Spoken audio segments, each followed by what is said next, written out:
Ok, chicos y chicas, en esta ocasión vamos a ver la secuencia 9, cambios de estados de la materia y el modelo cinético. En la lección 1, propiedades de la materia, forma, volumen y estados de agregación, etc. Abarcan de la página 122 a la 125. Ok, pues sin más que decir, comenzamos.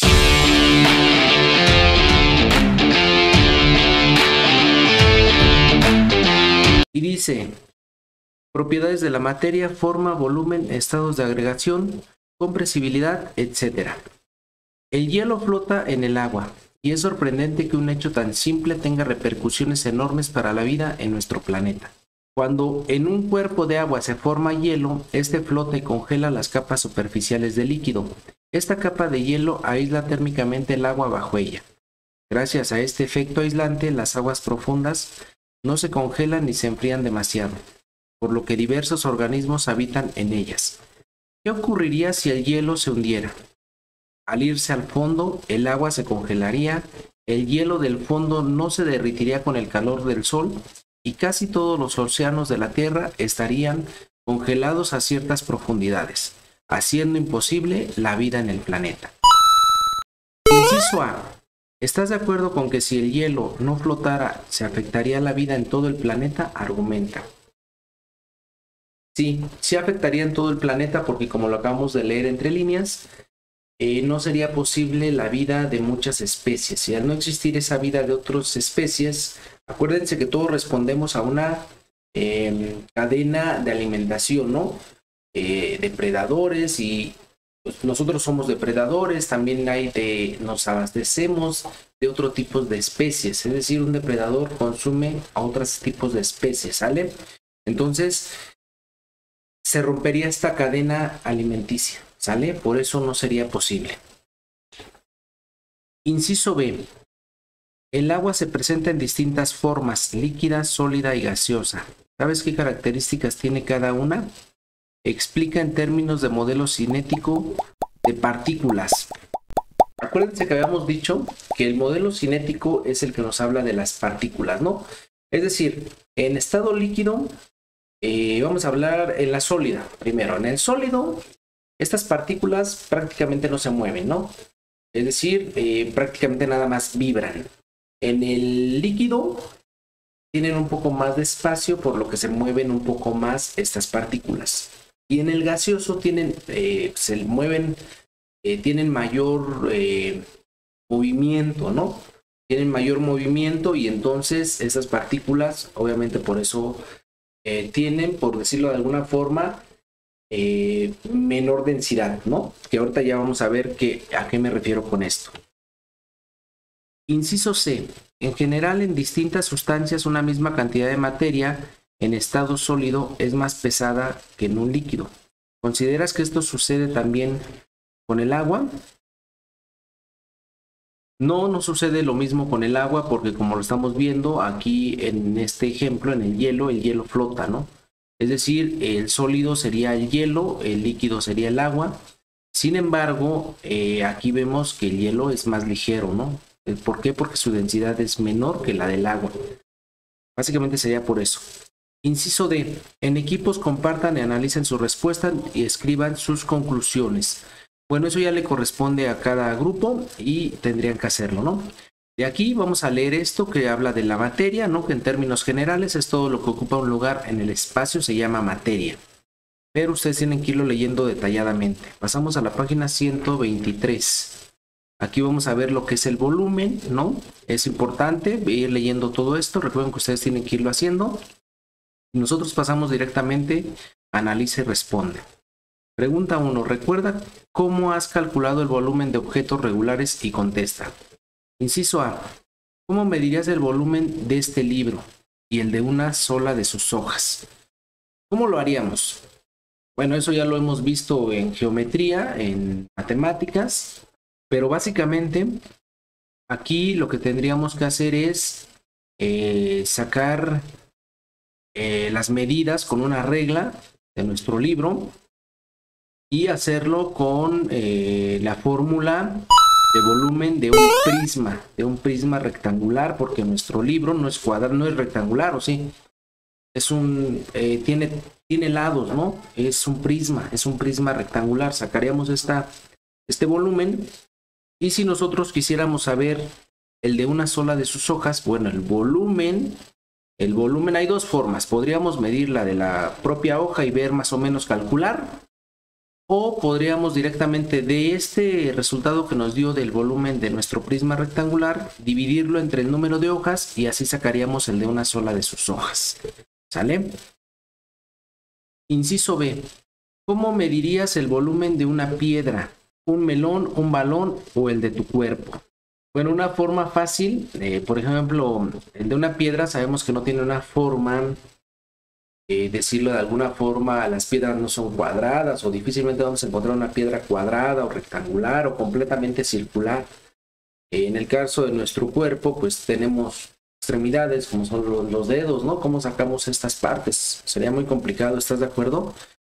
El de un melón, bueno, el de un melón sí se podría porque es circular, entonces sacaríamos el volumen con base a una forma cilíndrica, el volumen de una esfera, perdón. ¿Vale? Sin embargo, eso sería para cuerpos que tuvieran una estructura geométrica bien trazada. Pero para los objetos que no tienen una estructura bien trazada, una forma sería meterlos, por ejemplo, en un recipiente de agua. Podría ser en un tambo, podría ser en una tina. Entonces metemos una piedra, por ejemplo, una bandeja con agua, metemos una piedra y el agua que salga, podemos poner un platito abajo, 1 litro de agua en la bandeja, metemos la piedra que no tiene una forma predefinida porque una piedra normalmente es rara, ¿no? Su capacidad no es redonda, como les vuelvo a decir. Metemos la piedra al agua, a la bandeja, y todo lo que salga, vamos a calcular eso, en ese platito que recopilamos el agua, lo vamos a medir y vamos a ver cuánto es el volumen del agua que salió. Ese volumen es el que corresponde a el volumen de nuestra piedra. ¿Por qué? Porque acuérdense que dos mismos cuerpos no pueden ocupar el mismo lugar en el mismo tiempo. Entonces el agua que sale es el agua que tiene el volumen de la piedra. Una forma así sería igual con nuestro cuerpo y con todo este tipo de cuestiones que no pudiéramos definir una figura geométrica bien trazada. Así sería más o menos como se haría. ¿Vale? Inciso C. ¿Cómo medirías tu capacidad pulmonar, o sea, el volumen de aire que inhalas en una respiración? ¿Cómo lo haríamos? Una forma sería inflando un globo. Es decir, inhalamos todo el aire que podamos, inflamos el globo. Esa capacidad del globo es la que va a medir nuestro volumen de la capacidad pulmonar. Esa sería una forma. Hay instrumentos que hacen este tipo de cuestiones, ¿no? Similares a lo que vimos recientemente con esta pandemia que fue el oxímetro, ¿no? Entonces, hay aparatos especializados para ello, pero una forma fácil sería hacerlo por medio de un globo, ¿sale? Inciso D. Propone actividad o experimentos para resolver las preguntas anteriores y llévalas a cabo ante el grupo. Bueno, son precisamente las que les comentaba, ¿no? En el caso de medir el volumen de una piedra con la bandeja con agua, en el caso de la capacidad pulmonar con el globo, ¿vale? Inciso E, comparte en grupo tus resultados y valídenlos. Bueno, eso ya lo tienen que hacer en cada grupo. Hacemos este experimento que es el aire tiene un volumen, analiza las propiedades del aire como materia, ¿sale? Y nos vamos directamente a analiza y concluye. Inciso A, ¿por qué tus compañeros no pudieron inflar el globo? ¿Por qué tú sí? Bueno, es que aquí básicamente lo que vamos a hacer, fíjense bien, es una botella, vamos a meter un globo, lo vamos a intentar inflar, pero no vamos a poder, no vamos a poder. ¿Por qué? Porque no tiene un hoyito, se le tiene que hacer un hoyito posteriormente para que tú sí puedas. Pero vamos por preguntas. ¿Por qué tus compañeros no pudieron inflar el globo, pero tú sí? Por ese hoyito, porque ese hoyito que tú le hiciste para inflar tu globo, permite que el aire que tenía el envase por sí mismo salga por ese orificio, ¿sale?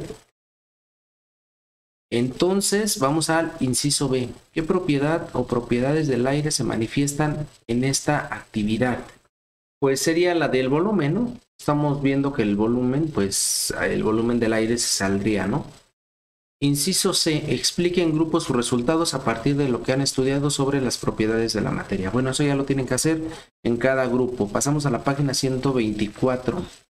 Aquí es importante que lean esto porque aquí está la masa. Nos va a hablar de la masa, qué es la masa, todo esto que hemos visto de las leyes de Newton. Pero es importante que ustedes lo vayan leyendo para que vayan entendiendo bien el tema, ¿sale? Aquí nos dice que hagamos otro experimento y pasamos directamente al análisis de resultados y conclusiones. Inciso A. ¿Cómo es el resultado de dividir la masa entre el volumen para cubos de la misma materia? Es constante, ¿no? Esta va a ser constante. Inciso B. ¿Qué tipo de relación proporcional, lineal, etcétera, hay entre la masa y el volumen de los cubos del mismo material? Pues es un tipo de relación de proporción directa. ¿Por qué? Porque a mayor masa, mayor volumen, ¿no? O sea, a menor masa, menor volumen. Es una proporción directa. Inciso C. ¿Para qué material el resultado de dividir la masa entre el volumen fue mayor? Pues depende, pero prácticamente sería para la masa, ¿no? ¿Por qué? Porque se puede comprimir más. Entonces recuerden que entre más comprimido esté, va a pesar más, ¿sale? Pero básicamente sería eso.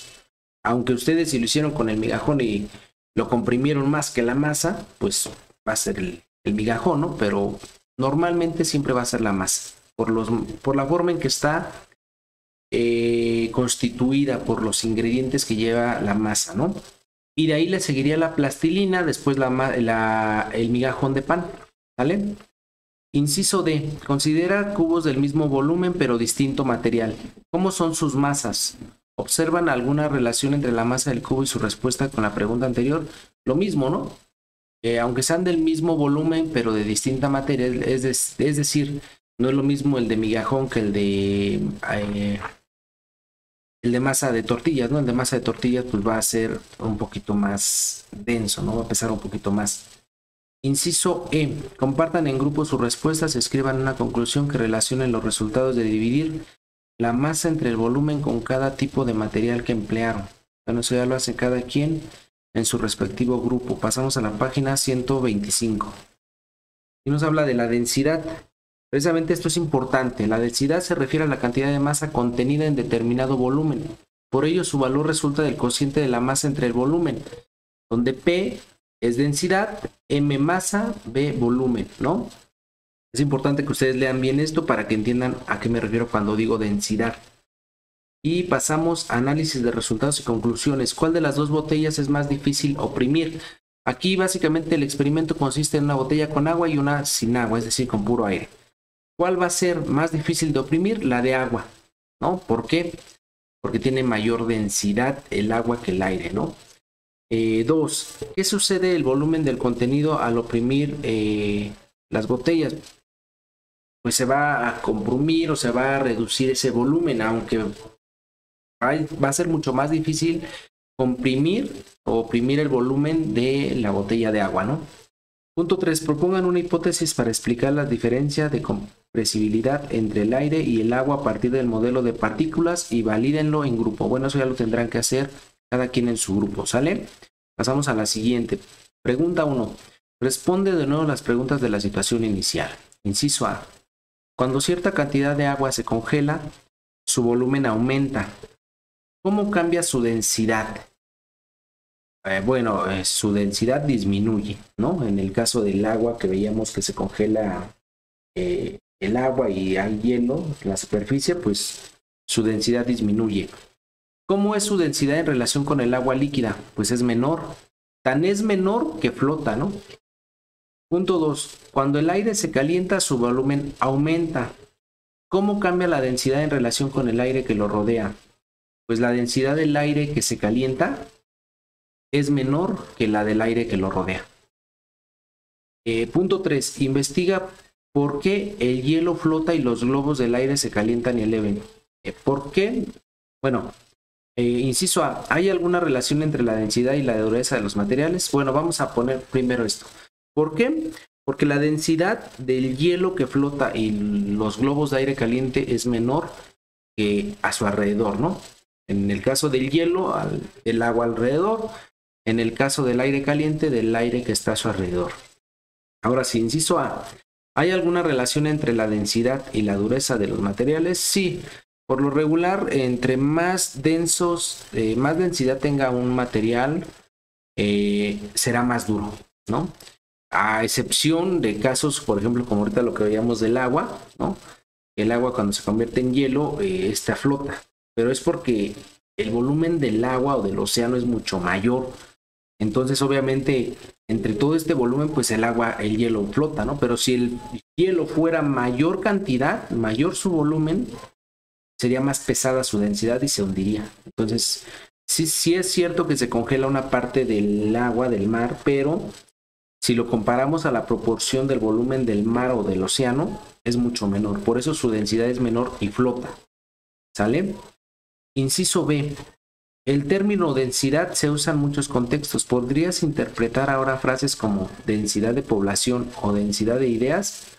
Densidad de población nos va a hablar de básicamente de la cantidad de personas que hay en una población, ¿no? Densidad de ideas nos va a hablar de la, por decirlo de alguna forma, del número de ideas que va a tener una persona en determinado tiempo. ¿Vale?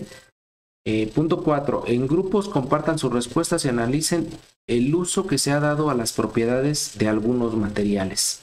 Bueno, eso ya lo tiene que hacer cada quien en grupo y tendría que verlo con sus profesores, ¿sale? Ok, chicos y chicas, eso ha sido todo por este video. Recuerden dejar sus comentarios, sus likes y el conocimiento da seguridad. Así que a estudiar.